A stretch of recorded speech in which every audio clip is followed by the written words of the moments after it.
Welcome to another segment of Michigan Conservative Roundtable. Three regular guys from the state of Michigan, conservatives all our lives. Today's topic on our show is going to be the Second Amendment, and do Americans have the right to keep and bear arms? We're going to start out with you, TJ. Thanks, Mac.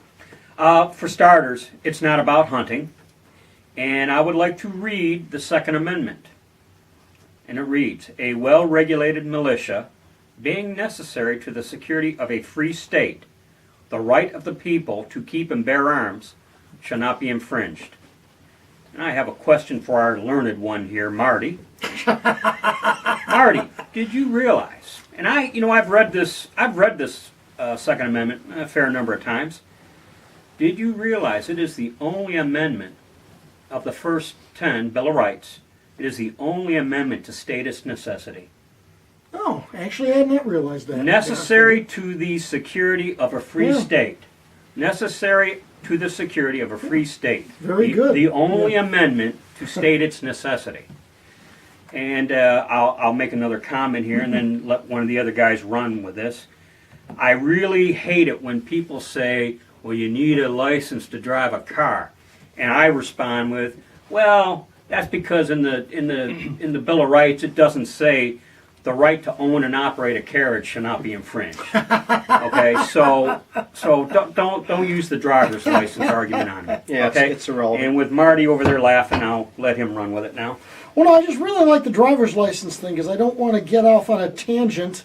But it's always one of the you need a license. It's always one of them that you need a license, yes. And I've actually kind of, I don't want to extrapolate, I've kind of come to the conclusion that I'm not sure I'm a fan of driver's licenses because they tell us it's a privilege and not a right, and I'm willing to argue it's a right.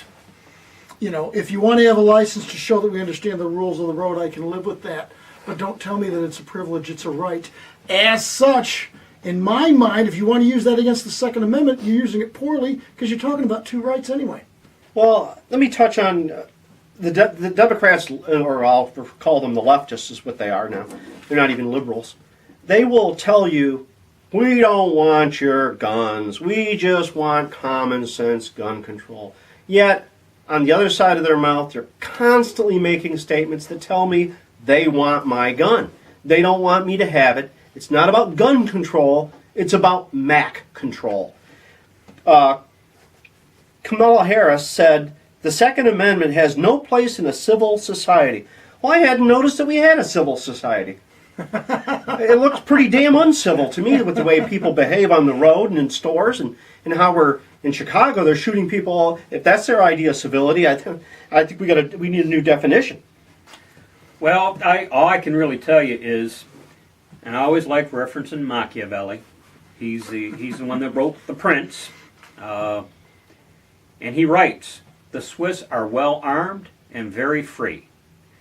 And I would also add this little piece of information. Depending on the definition, Switzerland could very well be the oldest existing democracy on this planet. Well, you know, and I want to say 1383, and I'm not just pulling that number out of the air.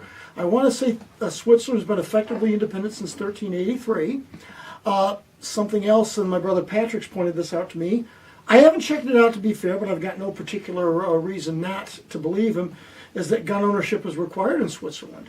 And the reason for that supposedly is for self-protection. It's not only for protecting the state, yes, but it's for, self-protection as well. And all the other ancillary things on too. But it's something I should check out before I even said it here, but that would be very interesting to find out that there's a country that requires gun ownership. At the peak physical fitness, which I no longer have, if three guys broke into my house, I'm not fighting them. They're going to win. They can do anything they want to me at that point.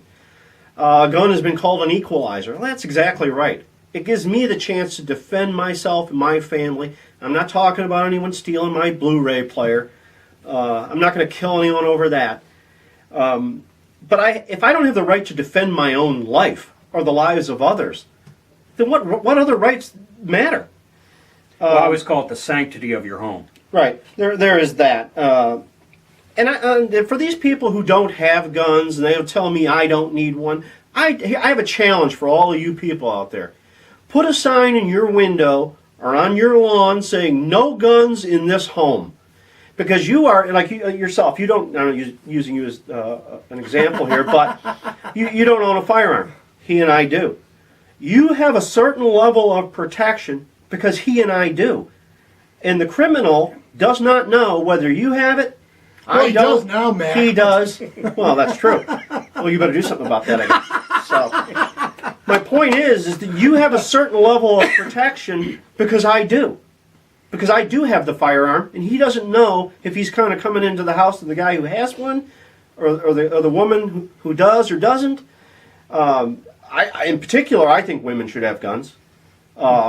They tend to be smaller, less able to defend themselves against a male attacker, let alone several male attackers. Well, female police officers use their gun quicker than males anyway, don't they? Well, Just that's because of probably, that? I don't know if that's You true, know, but because they need to. I'm not saying that as a criticism. yeah, that could very well be the case.